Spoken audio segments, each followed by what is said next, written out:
The next session is hosted by Society of Construction Law India and DSK Legal.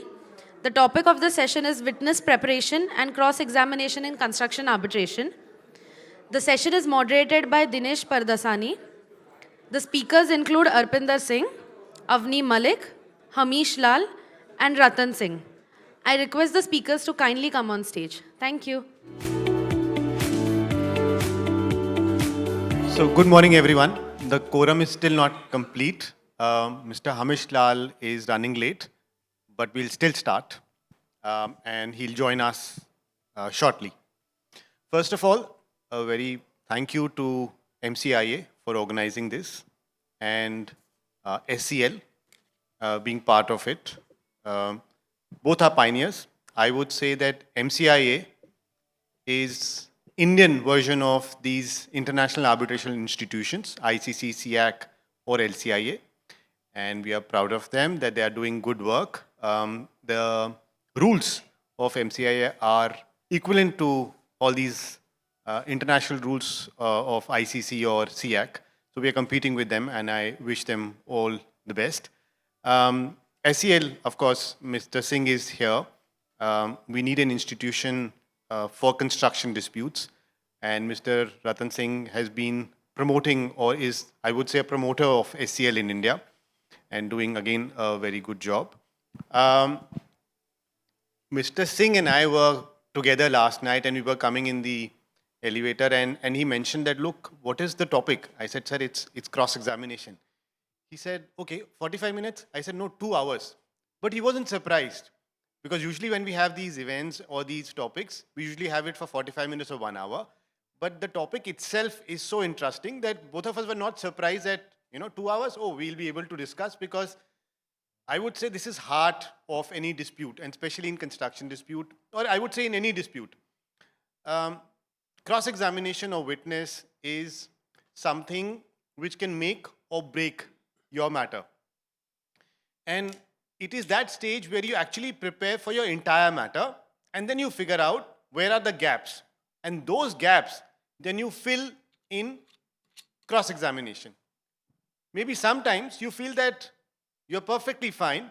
You don't need any statements from the witnesses. You don't cross-examine. So it's a strategic call which you take based on what you're looking for.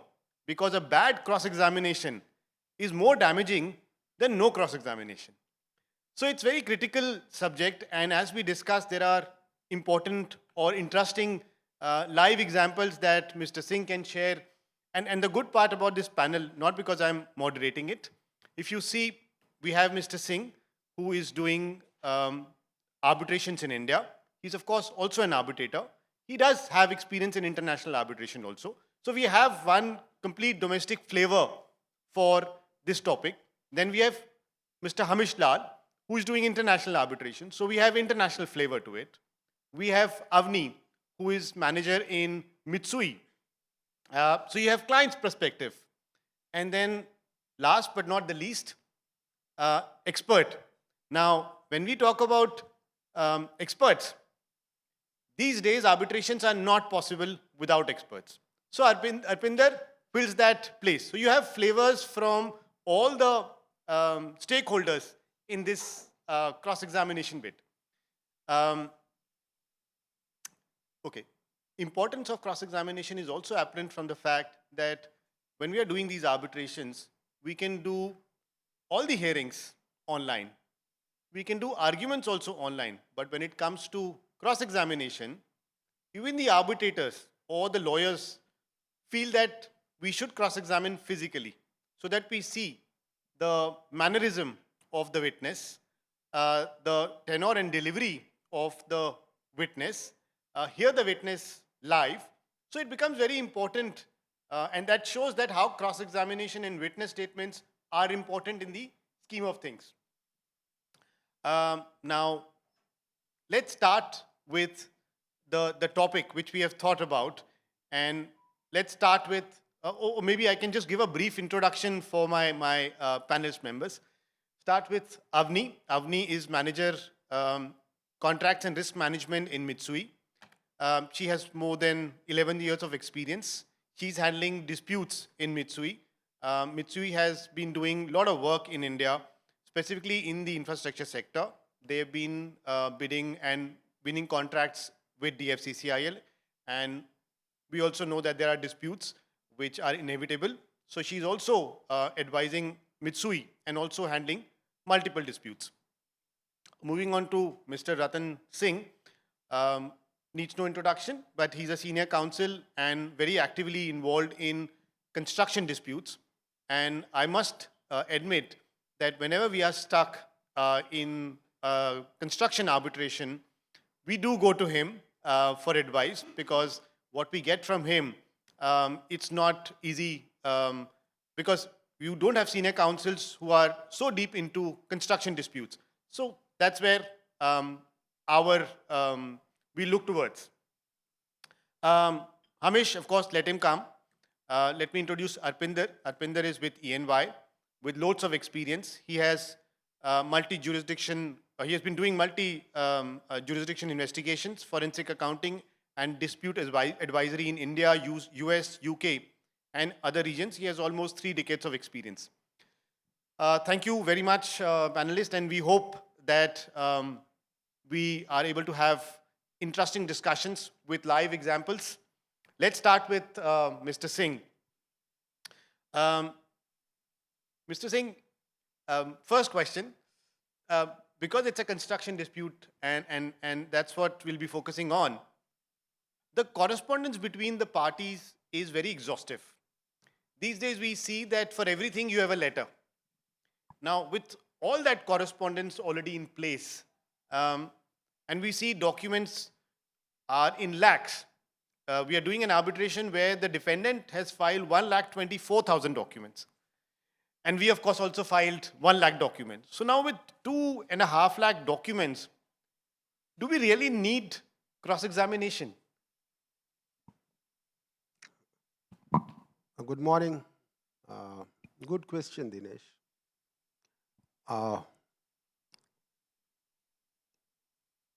If you really want to have answer to this issue, whether documents are enough for any construction arbitration, and do we really need to have cross-examination? First thing we need to understand is purpose of cross-examination, objectives of cross-examination. And very funny thing, there is one cross-examination going on where 2 sides are India's biggest construction entities, and I am representing one of them. And I had cross-examination yesterday also. 2 retired Supreme Court judges, 1 retired engineer are on the panel. And once I was asking a question to the witness, and 2 retired judges said, Mr. Singh, you cannot get your proof through the other side witness. You cannot get your case proved through the mouth of the other side witness. Ladies and gentlemen, biggest problem is we need to understand the objective of cross-examination. Objective of cross-examination is to prove your case through the mouth of the witnesses. Demolish the case of the other side through the mouth of the other side witness. Educate the tribunal. Impeach the credibility of other side's evidence. The question which Dinesh asked is, when you have so many documents, lakhs of documents, contemporaneous documents, do we really need cross-examination?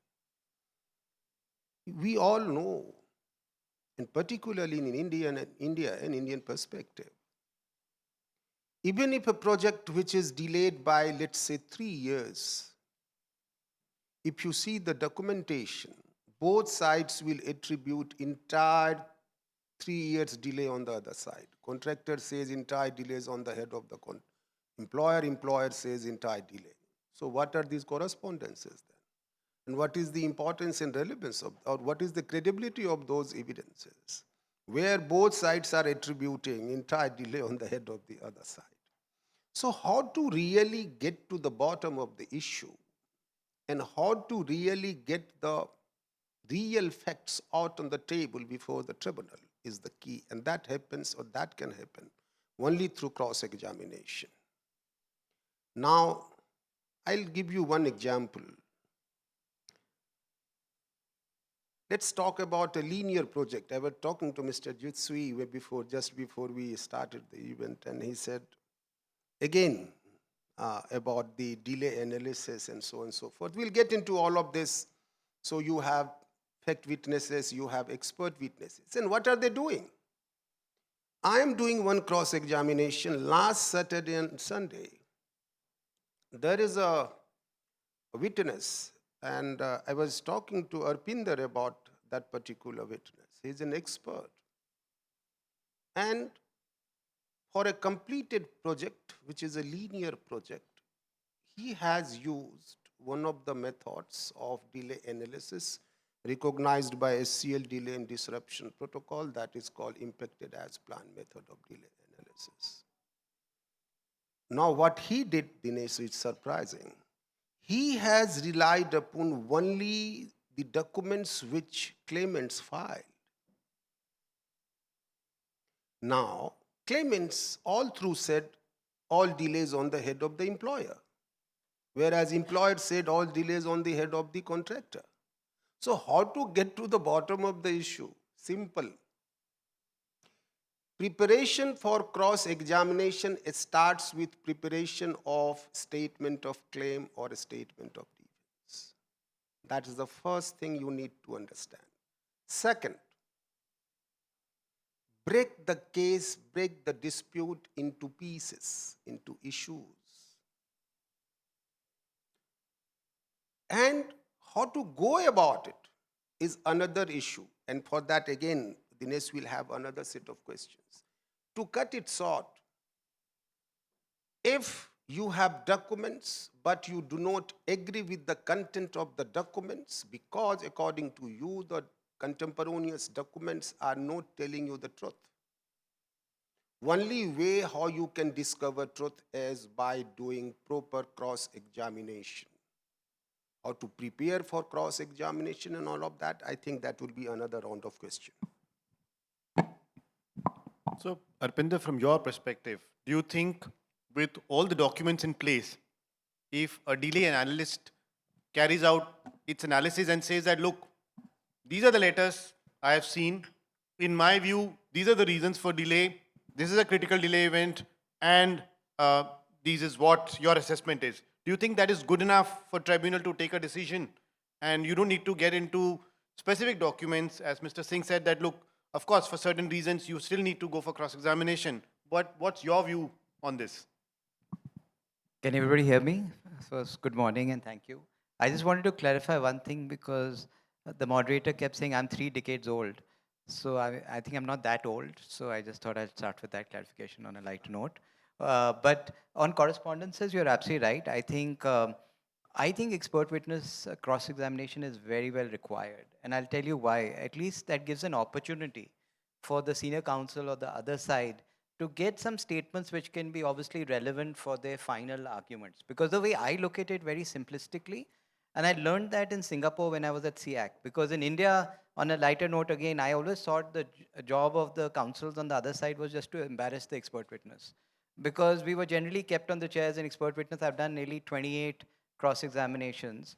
So always my impression as an expert was that the job of the person cross-examining you was to tell you how useless you were. And that's what my experience in ad hoc arbitrations in India was till then, because I had very famous senior counsels, I won't give their names now, whose job, they started by saying, you're useless. I put it to you, you're useless. I put it to you that your information in your report is all fake. I put it to you, you have no knowledge. I put it to you, you have no sector experience. I put it to you this way, that way. By the end of it, I feel I'm the most useless human being in the world. But they never cross-examined me on the facts of my report. I'm waiting for them to ask me a simple question from the report. Sometimes that never gets to there because they're so busy trying to tell me how useless I am. Then I went to Singapore. This was quite a few years back at the beginning of my career. And there the counsel educated me saying the whole purpose of cross-examination is so that you get some relevant points. for your arguments at the end. And I think that sometimes gets lost in the question. So why, coming back to the question you asked, if you have huge number of correspondences, there's always some weak spots. I can assure you now, in my 28 reports, I would say 26 out of 28 have had serious weaknesses in my report. But the counsel on the other side has to be smart enough to go through the correspondences and ask me the right questions to get me to accept maybe sometimes, or maybe to show weaknesses which can be used in the arguments at the end of the day. So I think cross-examination, in my view, is your great opportunity to get there. Though I know there's a cultural issue, but I went to one in Hague in Europe, and there they didn't want to cross-examine for that long. My cross-examination finished in half an hour. So I was actually shocked. I'm used to being cross-examined in India for 4 days, in Singapore maybe for half a day. Here they did it for 1 hour or half an hour.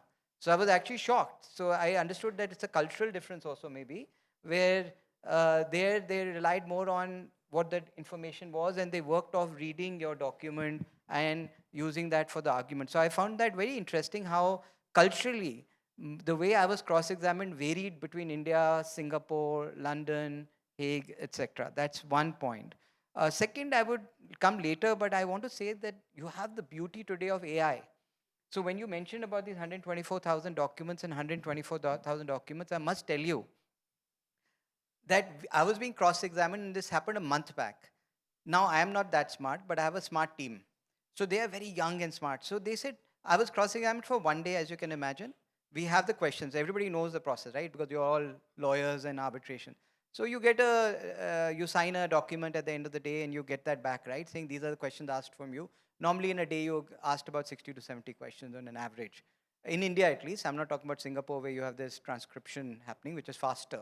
Here you have a typist and he's typing, 70 questions is what you get. We put that whole 70 questions into an AI internal system, and we were able to predict the questions the counsel will ask me the next day. I am not kidding you, sir. 98% of the questions were the same. The next day I answered beautifully because I knew exactly what question he was going to ask me. So obviously we'll address that later, but I'm saying today I think in arbitrations you must use technology. It can be quite useful. But I don't know whether AI can be banned for tutoring you. Uh, but let's move on. Mr. Singh, what is your strategy while preparing for a fact witness in construction arbitration? Because I think we all need to learn from you, having so much experience, that what is it that we should be thinking? As I mentioned, 1,24,000, 2,50,000 documents, and then you have to decide how do you prepare, because you can't end up asking questions for 5 days. You get 2-3 sessions, and within which you have to get what you want. What is your objective? So how do you prepare for such a lengthy or with loads of documents? How do you sort of strategize and decide? See, there are three kinds of witnesses. One is a fact witness. Another category is the expert witnesses. Again, you will have three subtypes of expert witnesses: delay, disruption, then quantum side of it, and then technical side of it, wherever you have issues of defects or other issues, structural issues or engineering issues. And then the third category, which is called quasi-experts. And in construction arbitration, most of the fact witnesses are quasi-expert witnesses because they are engineers invariably. And they know the projects well. So now when it comes to preparation for fact witnesses, how to go about it? As I said earlier, that preparation starts at the time of preparation of the SOC, statement of claim or statement of defense. You have to break the case into pieces.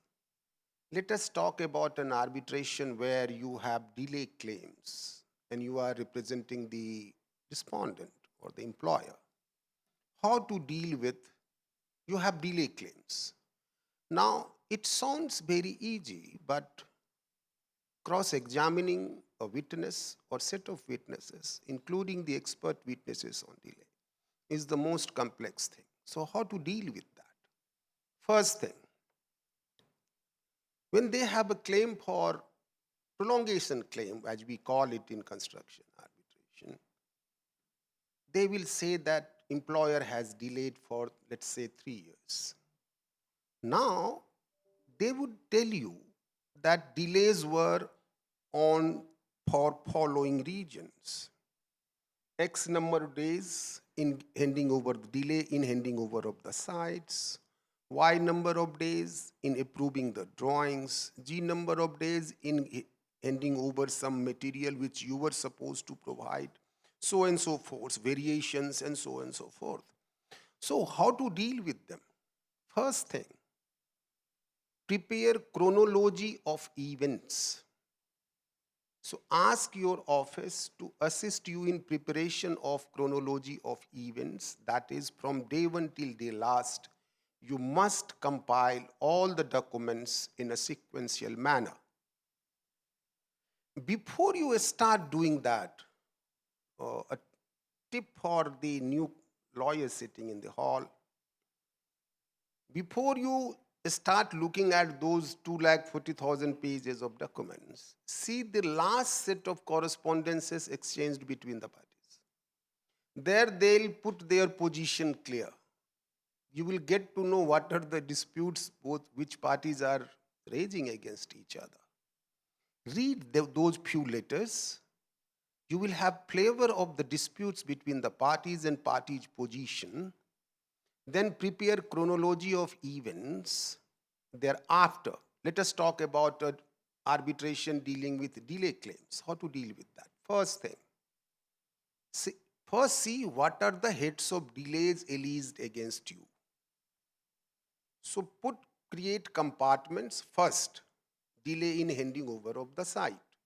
Second, delay in approval of the drawings. Third, variation orders, whereby you wanted the other side to change the scope of the work, so on and so forth. So now one arbitration became multiple arbitration. Then, for those one delay event, have your all documents and the dates picked up from your chronology of events. Put all the documents relating to that particular delay event in one bundle. Now this has become one arbitration for you. Then what you should do is this. Prepare a case theory for that particular delay event. What is case theory? Case theory is, young lawyers can note down, this will help you even in court proceedings where you are going to argue your case. Case theory is very simple. Most of the senior advocates or good lawyers arguing in Supreme Court in 2 minutes uses case theory, sometimes without knowing that what they are doing is called case theory. What is case theory? Simple. Write down what is the dispute. 2, what is your position? And 3, why are you right? So what is the dispute? Dispute is that this particular head of delay is about handing over of, delay in handing over of the site. Write that, this is the dispute. Now what is your position? Your position is site was given in a manner where contractor always have available site work fronts to work on that. If it is a linear project, this is how you deal with them. Linear projects like highways, expressways, roads, gas pipeline, metros, all of these are linear projects where same set of activities are repeated. Now, assuming that under the contractual stipulation, under the contract, you were supposed to give them railways, again linear project. Suppose under the contract you are supposed to give them 90% of land or within, let's say, 150 days. You gave 70%. Obviously, it appears to be a case of breach of contract. But as we all know, contractors are supposed to mitigate the delay, as a result of which they are mitigating loss, which is the requirement even under Section 73 of your contract. This is the requirement of all literature protocol. Now, that's why for preparation of cross-examination, three things are very, very important. Mastery of facts. You should know facts better than witness knows. Mastery of law. When I said that you have to develop your case theory based on this principle of law that contractors are supposed to mitigate the delay. Right? Now, so first is mastery of facts, second is mastery of law, and third is mastery of technical side of the dispute. What really transpired at the site? One, what is the nature of the dispute? What is being said about this particular dispute by both sides? What are the technicalities involved in this? You must master that. Let us assume that you have an expert witness before you who is to be cross-examined. You must know what are the methodologies which have been adopted by the expert. What are the problems with his methodology? What ought to have been the right methodology? Whether he has taken the right assumptions or wrong assumptions. Okay, obviously we will have that turn for expert. That issue will come. I'm coming back to fact witnesses. So once you have identified one delay event, one, you must have a case theory. What is the case theory? First, what is the dispute? Second, what is my position? Your position is, despite of sufficient available work fronts, contractor did not work. That is your position. And third, why you are right. How you are right? Now, in construction disputes, contractors will submit, I'm just giving one example. They will submit daily progress report, or monthly progress report, or quarterly progress reports, or they will have MOMs, minutes of meetings, recorded. So you have contemporaneous documents. If from those documents, and in fact, this week, currently I am doing 6 cross-examinations parallelly. Most of the engagements are for cross-examination. Now what I did was simply this. DPR submitted by the contractor, I just asked my briefing counsels to take from that DPR what were the available work fronts according to them. Rather than getting into the availability of work fronts on day-to-day basis, because it would have been a very complex thing, I said on quarterly basis. So like sometimes for some methods of delay analysis, expert go by the window delay analysis, APAB and so forth. I did it myself. It was more like a delay analysis through cross-examination of a fact witness.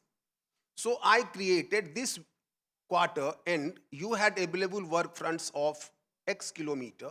You have worked only X minus Y. So therefore you have not mitigated the delay.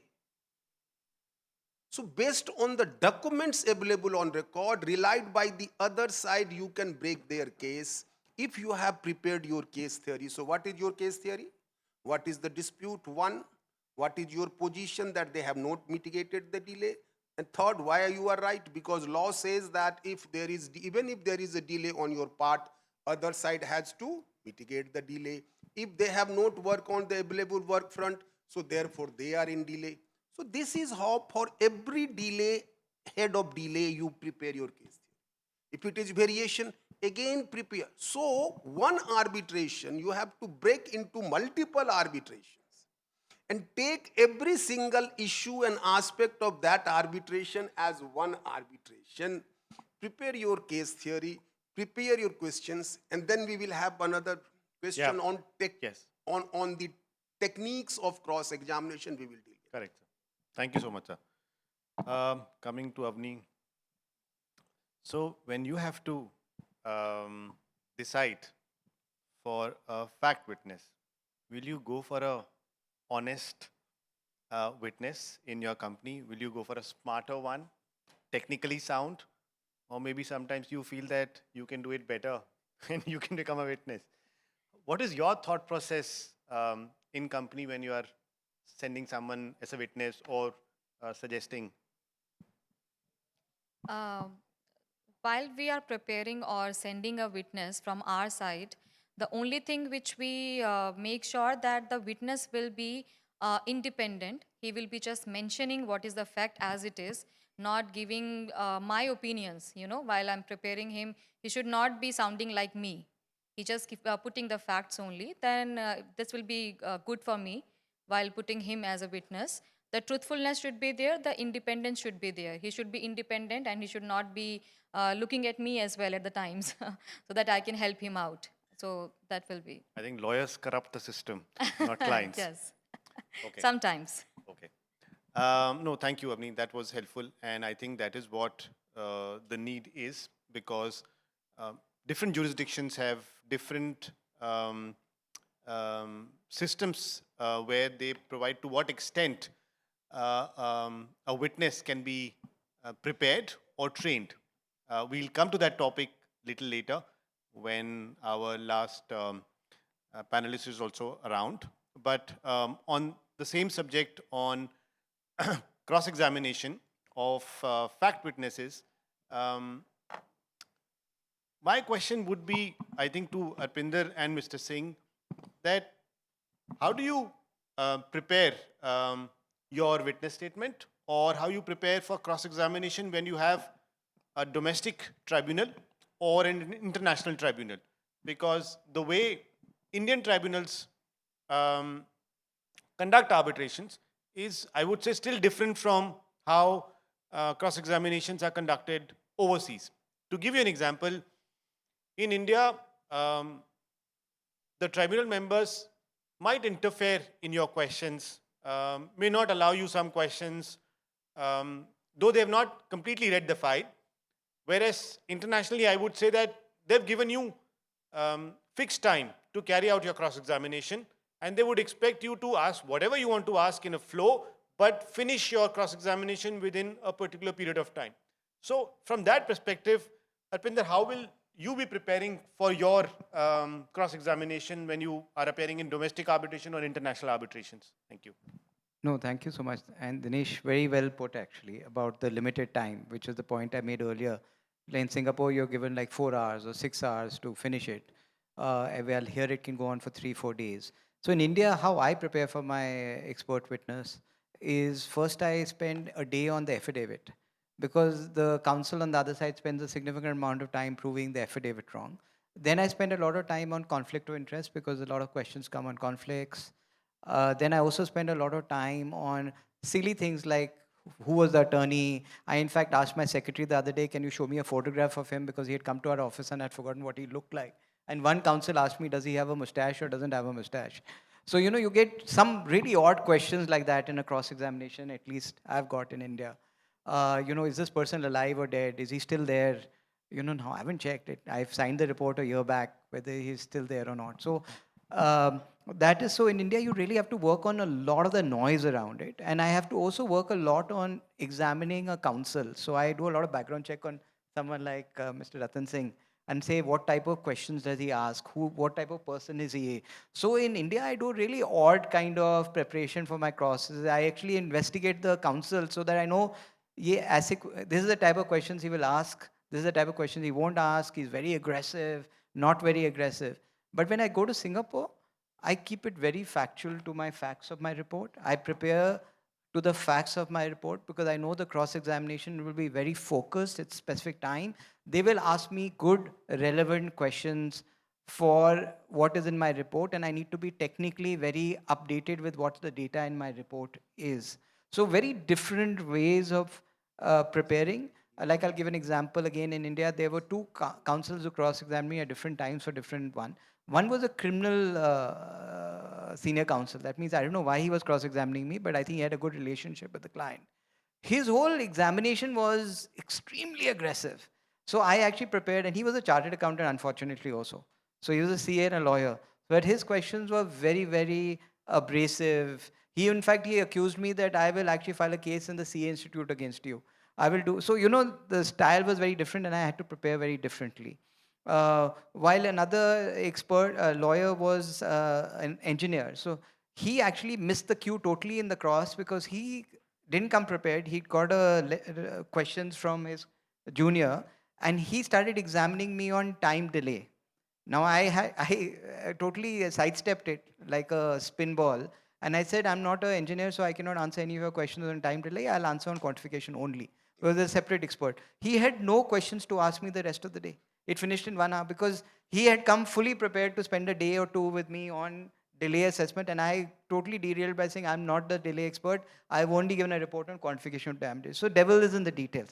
But for me, I think India is moving towards the Singapore. I want to get the positive because my last 3-4 cross examinations have finished faster. The questions have been more relevant. So I feel even Indian arbitrators now are giving a very low rope to the councils. They say finish it in 5 hours or finish it in 6 hours. So I feel the great news is that these are converging. Another thing which I was very impressed in my last cross-examination was where the arbitrators actually told the council, if you put even one question or put it to you, I will throw you out of the room. So I got 0 put it to you, I got 0 irrelevant questions, I got only relevant questions, and it finished in half a day. So I think we're moving in the right direction. No, thank you. That's really helpful. And I think it's a problem of grandstanding where they, in self proclaiming, they end up asking questions. And I, as a counsel for the other side, I'm happy to let the counsel ask those questions because I know on merits it's not troubling me. And I think tribunals have also become wiser. They do not entertain these questions anymore these days. Happy to hear from you, Mr. Singh, on your thought process on preparing for international tribunal or for domestic tribunal. Before I answer this question, Dinesh, I must answer to what Arpinder has been saying. That every time he is being cross-examined, questions put to him and thrown to him are just to embarrass him. Do you know why this happens? 2 reasons. One, most of the literatures will tell you that never ask questions to the experts on their areas of expertise. Ask questions on their credibility, their impartiality and independence. Those kind of literatures are creating problem for lawyers. That is one. Because I totally disagree with this notion that you cannot cross-examine a expert witness on his expertise. I'll tell you why. And why lawyers don't get into the merit of the reports of delay, disruption, or quantum. The reason is very simple. If lawyer doesn't know the construction law, theories of construction law, basics of construction law, basics of delays, types of delays, methods of delay analysis, if you are not aware of the theories, quantification, if you do not understand these first principles of construction law, you will never be able to put questions to experts like Arpinder. It is as simple as that. However, the construction lawyers are supposed to ask questions on the merit of the reports. How do you do that? For that, you need to prepare yourself, and your preparation should be such. Sometimes, for let's say delay experts, if you have also got delay experts, it is permissible globally to have some inputs from your own delay experts to prepare yourself for cross-examination of other side's expert. If you do not have delay expert, then at least what you can do is this. 1, read the report. And before I get into that, like Arpinder said, he prepares himself about the lawyer. Arpinder, we also prepare ourselves for the experts. So what we do is this. That's why, on a lighter note, sir, I never come on your arbitrations. So how we prepare ourselves? First thing, I'll ask my colleagues in the briefing council, show me the face of the witness. Second, try to find out his papers, literatures, articles, publications, and see if he has taken contrary position in any of his literature. And it has happened on some of the occasions where witness is saying something here. Let us talk about a delay analysis method. He says that for situation like this method of delay analysis is not appropriate. However, in your arbitration, he has used that same method. So you can very well ask questions on this. It's not about embarrassment only, it is about the credibility of the report through the mouth of his own publication. So that is second. Third preparation is very, very important. Read the report. And first of thing is to understand the methodology which has been used by that particular witness. Let us talk about delay because this is the most common thing which we come across. What is the method he has used? So, every single delay experts all across the country, all across the globe will be using SCL delay and disruption protocol. So you have 6 methods of delay analysis. Everybody sitting in hall who has anything to do with construction arbitration, you must read SCL delay and disruption protocol the way you read CPC.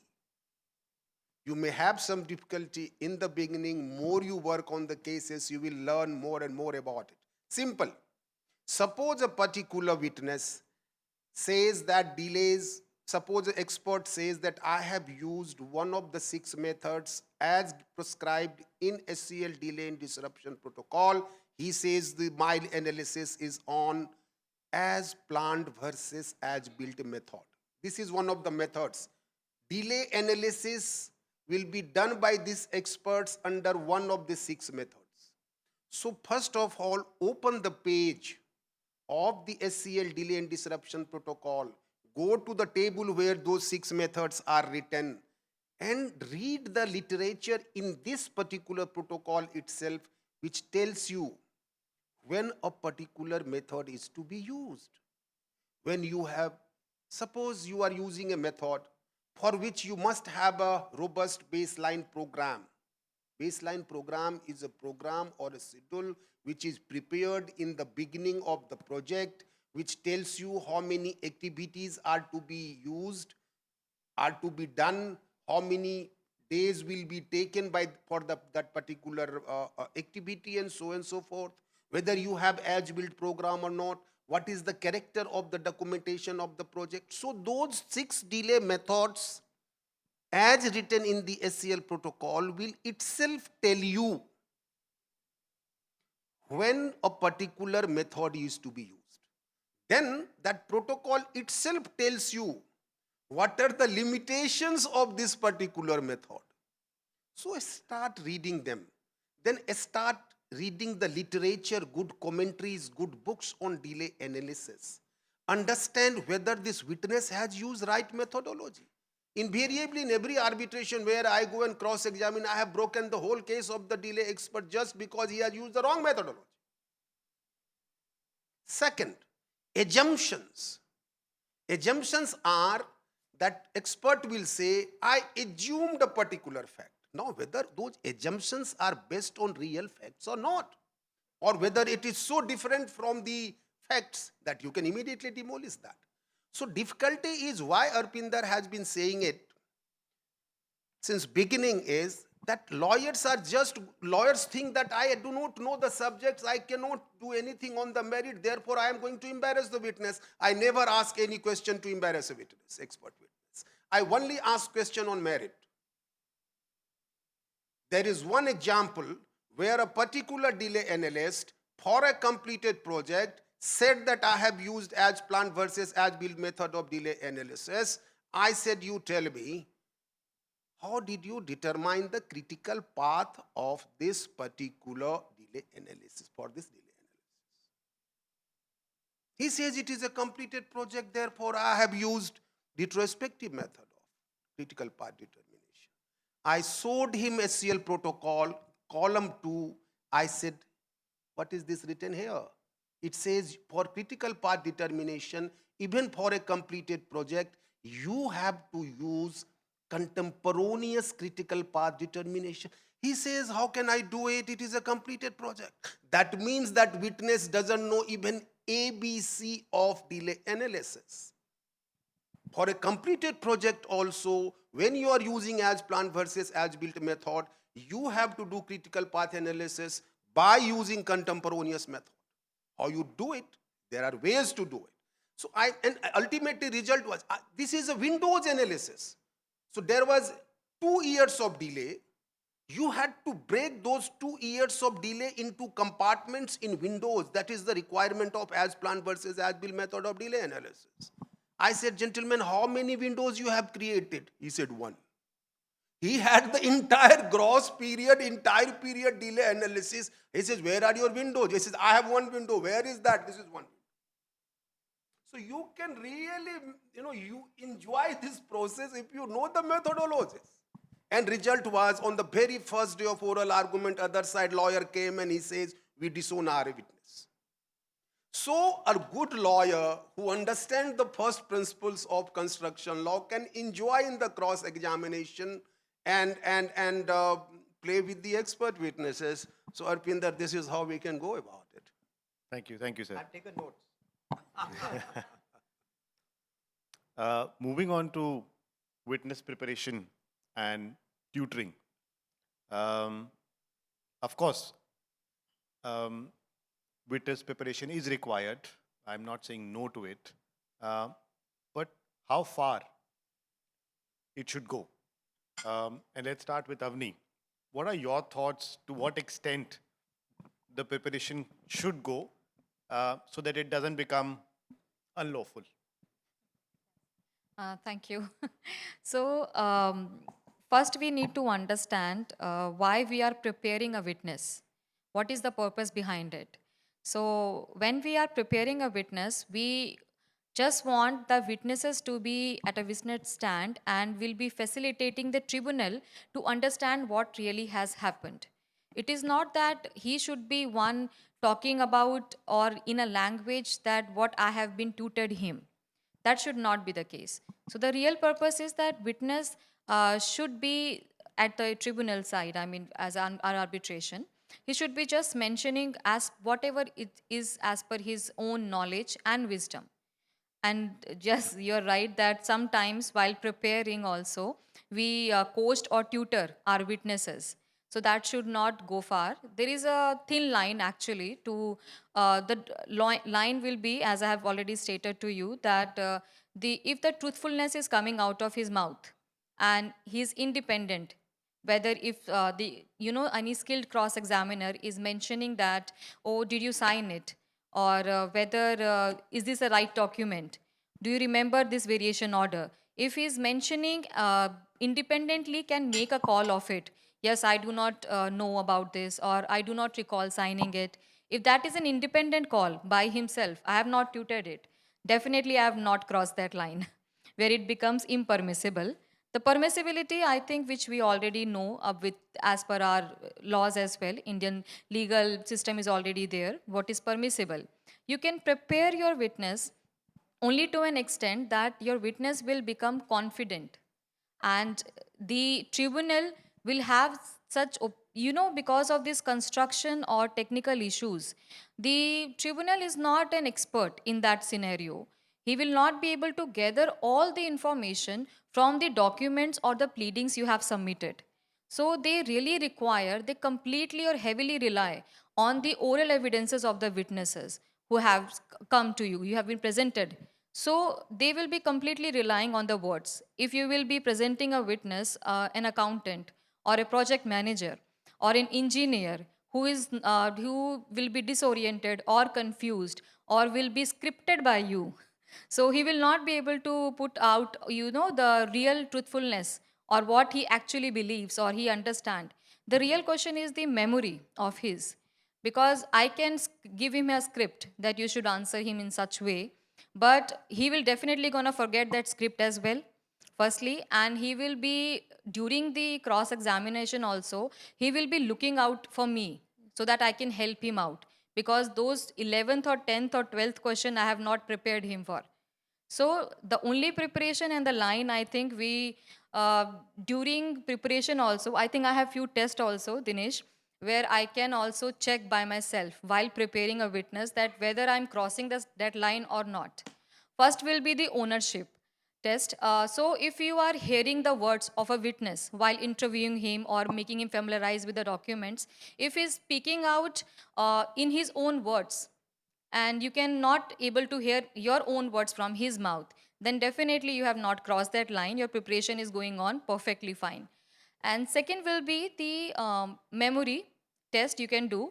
Like if he is whatever he's talking or the facts or the finding or the opinions, that is as per his own memory or the recollections, then definitely you have not crossed that line. You should always check whether by showing a document or questioning or while preparing, did I just make him recollecting the memory, just whatever refreshing the memories, because the projects goes on for years and disputes as well. But or just to check whether I have just manufactured by showing some kind of a document. That test we should also take. If he just talking about as per his own knowledge and wisdom, I think we have not crossed that. We have not gone so far. And I think the transparency as well. At the same time, if I do not be fearful that tribunal might come and see my preparation note, then I think we have not crossed that line as well. And I think another one test we have is the independency. If your witness is completely relying on its own knowledge and wisdom and not looking out for you during that cross examination, then definitely he's only going to state truthfulness and whatever, and with the confidence as well. He will be confident, and by that, I think we will not be crossing that line. Yeah, no, thank you. This is Thank very you. helpful. But I think things get complicated when we are in international arbitrations because different jurisdictions have different rules. As far as India is concerned, tutoring is not allowed. You can only facilitate how an arbitrator should be conducting and how witness should be addressing. So all those can be given and advised to the witness, but nothing beyond. If you take UK position, UK is also stricter. There is criminal punishment for tutoring, or the license can be cancelled. They're very strict. When it comes to Australia, they're slightly liberal. When it comes to Singapore, they're further liberal. But when we go to US, it's absolutely mandatory for a lawyer to tutor or to at least give him that live experience of cross-examination. And it could be a deficiency in service for a lawyer if he's not training his witness well.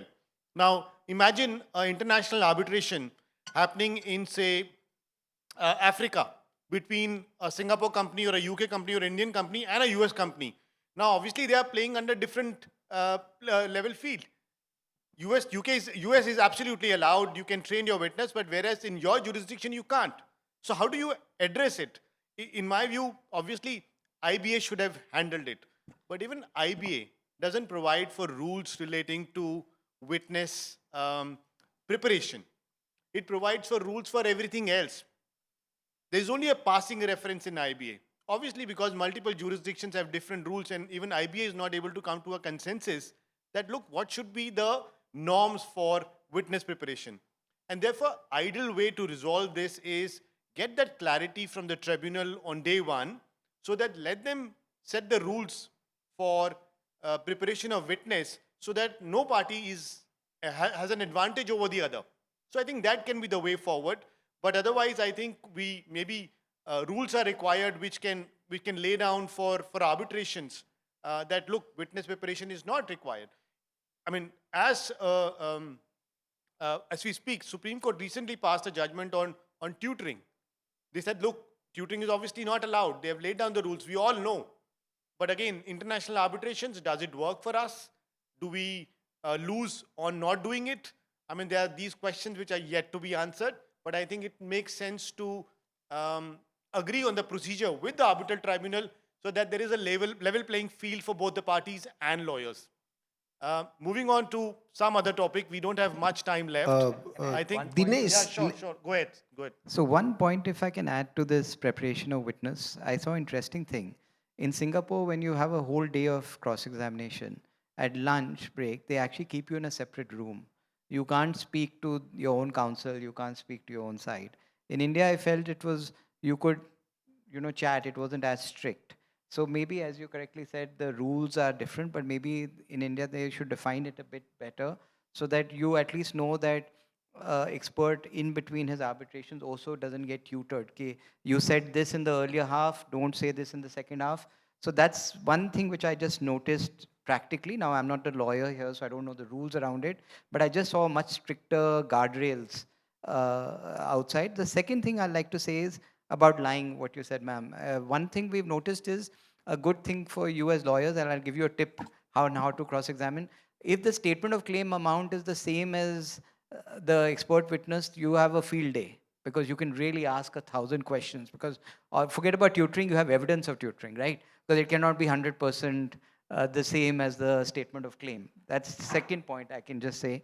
Third point on tutoring, I fully agree with Avni that lying is the first thing you cannot do, because sometimes clients tell you that you just say this, it's fine. There's no evidence to prove it otherwise. But lying is lying. It doesn't matter whether you have evidence to prove it or that. So I think for all expert witnesses, I would say stay as far away from that as possible. It's better to say I don't know than say something which maybe you didn't mean to lie, but you just said it because you didn't want to be embarrassed. So another thing, it's a cultural thing. I found that with experts, when we are prepping the counsel, while they are cross-examining another expert, because that's become a bigger trend in India, as Ratan sir said, the reality is when we are cross-examining, we are also trying to ask for information. So it's better for the other side to say, I don't know, than to try to create an answer, because people get embarrassed. They say, if I say I don't know, then the arbitrators will think, oh my God. So sometimes lying doesn't happen always because they're trying to lie. It happens because sometimes they just want to avoid an embarrassment. So there are many criterias in an expert, but I think even sometimes preparing a witness too much is counterproductive because the other side lawyer is also prepared and he knows his documents. So, where it can lead, you never know. Those confident witnesses can do more harm to you than good. I think one last question. I think we do only have 4 minutes left. Dinesh, Yeah. you said we have 2 hours. Even I felt, but the But timing it that is no, being so shown and, no, watch will only show you 1 hour, right? So let us be sure whether no, we because I have was two given hours or indication 1 hour. that you only have 10 minutes left. No, so who said this? We need to understand that so that All right. accordingly we can prepare While they ourselves. clarify, can we get an arbitrator? So now, Dinesh, there is something I need to tell you because a lot of people sitting here in the hall would like to know because most of them would be cited as witnesses. You said tutoring, how far and whether.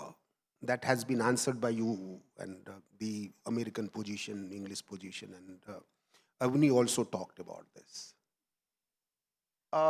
If whenever somebody comes to me and briefing counsel comes to me and they ask me about this question, they ask me this question, how I answer that. I say two things are important. One, you as a lawyer owe this to your witness to tell him how this cross-examination works in real life. What would be the setup like? Like in the international commercial arbitration, witnesses are supposed to sit differently. They are supposed to sit on a chair which is in front of the tribunal, right? He may have a translator and so forth. There, the way cross-examination happens, whether you have a tribunal which is coming from civil law jurisdictions, so they'll be more inquisitorial. If you have people coming from common law jurisdiction, and also find out from your own experiences and from your colleagues, whether that tribunal is headed by people or you have people who are asking too many questions or they simply lie down. Another thing which is very important, I tell the witnesses, I hope you all understand Hindi. Jada muh khologe makhi jayegi. A witness who tries to be over smart and speaks too much, he'll be volunteering too many things, he'll be saying too many things if he's not coached well. And this is from where A good cross-examiner will take lead to trap you for another set of questions. Very well That is very, and last thing, witnesses must be told what is your case theory.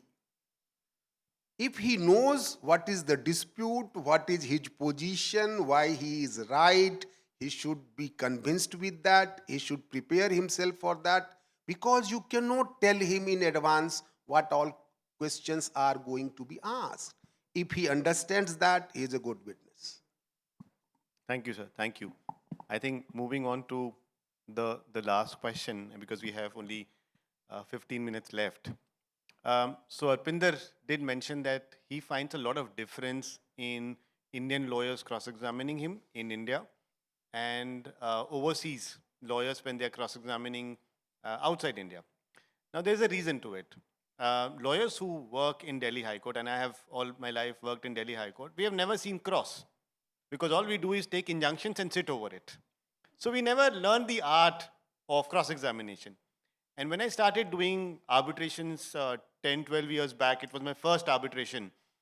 And this was an arbitration filed by a subcontractor against a contractor. And we were representing contractor. And contractor said that, look, you have to cross-examine him. He received the advance of 20 crores, but he did not utilize it for project. And he also told me that he's utilized the money. When he got the advance, he gave 5 crores to mother-in-law, 5 crores to sister-in-law, 5 crores to paternal uncle, and 5 crores to some other relative. So I thought, it is my moment. Now I need to cross-examine him and get an answer. And obviously, he will not say no to it. So I started cross-examining, and there were 2 retired Supreme Court judges. One was Chief Justice, and the third one was a Delhi High Court judge. And I started asking questions from the witness that, look, is it correct that you paid 5 crores to your mother-in-law? He said, no. I said, is it correct that you paid 5 crores to your sister-in-law? He said, no. I said, is it correct that you paid 5 crores? I was assuming that he will say, yeah, 5, 5, 5, and it's 20, and he has not done it. The tribunal said that, look, what nonsense questions are you asking? How is it related to your matter? And he was absolutely right, because there has to be some grace and respect in this entire process. And good sense prevailed, and all I asked him was that, look, why don't you produce me your bank statement? That was the end of it. So all this learning we do when we do cross-examinations under seniors, or we learn as the process goes on. But because this process was not going on in high courts, unless people have worked in district courts, they do learn the art of cross-examination. But high court lawyers don't, and thankfully these arbitrations have helped us in the last 10, 15 years to understand how it is gracefully done. And I think that is why it is improving day by day, and I'm sure you're finding difference in today's world. And we all have learned not from cross-examination in courts, but from movies like A Few Good Men, where we see Tom Cruise and Jack Nicholson, where this famous question, did you order the code red? So that's what all learning was from. So in this background, I think I would want to know from Mr. Singh and everyone, do you think there should be an animalistic dominance while cross-examining a witness? Do you think we need to overpower, or it has to be a smooth process, where you are taking the witness along, taking the tribunal along? Your thoughts, because you go through that cross-examination. Where will you be more comfortable in answering or misleading, I would say, whichever way? I would say more, you're absolutely right, Dinesh. When you said that in the last 2-3 years, I've seen Indian cross-examination also become similar like global. So obviously a lot of experience has come into this. It's like good wine, in that sense. I would say a smart cross-examiner is one who fools the witness into believing it's easy, and they does it smoothly. I feel, I do investigations also, right? So I'm not a lawyer, but I cross-examine a lot of witnesses. Trust me, I do 300 interviews on investigations every year.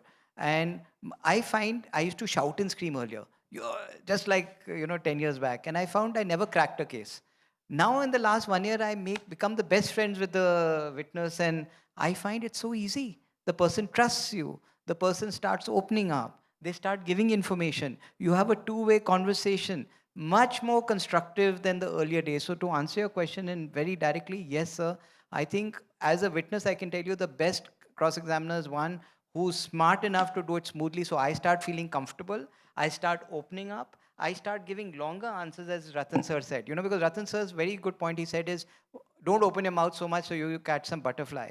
But the fact is, the smart cross-examiner will get you to open your mouth and start feeling comfortable. A bad cross-examiner is one who makes you so scared that you hunker down and start answering in yes, no. And when you start answering in yes, no, the counsel has also lost the plot, because the reality is I'm not giving him anything. I'm so guarded. Every question he asks, is your name Arpinder Singh? I'll say, actually won't even respond. I actually check my report to make sure that my mother's name is not given. So I see Arpinder Singh, I look at it 4 times, then I say yes. So it's such a guarded response. When I see a very confrontational, and I've had this, as I said, one senior counsel who was a criminal lawyer, I was so guarded. Every time he asked me for a page, I'll say, I want to see the page. I'll go to the page. I will never talk from memory. I will read the sentence. I will say, I want to see the documents. Then I will respond after 15 minutes, because I want to be sure that there's not one word I give him which will allow him to cross-examine me. To answer your question in long, I would say that. I'll just like to add one more thing. We haven't discussed video cross-examinations. Nowadays, a lot of video cross-examinations are happening. I feel a lot of people, again, they're cheating, in the sense you got another person sitting in the room. Sometimes the arbitrators catch it, sometimes the arbitrators don't catch it. Sometimes you have things next to you to help you, you got things written there, you got your team sitting there. I feel with AI, and how kids go for classroom tests, right, on video, I think the future is where the technology will detect if you are looking suspicious and you're doing something suspicious. But a lot of cool stuff happening in our field of experts, which I don't think 4 minutes are enough. No, you're absolutely. Dinesh, I'll Yes, Mr. add Singh. to this. See, I'll tell you what.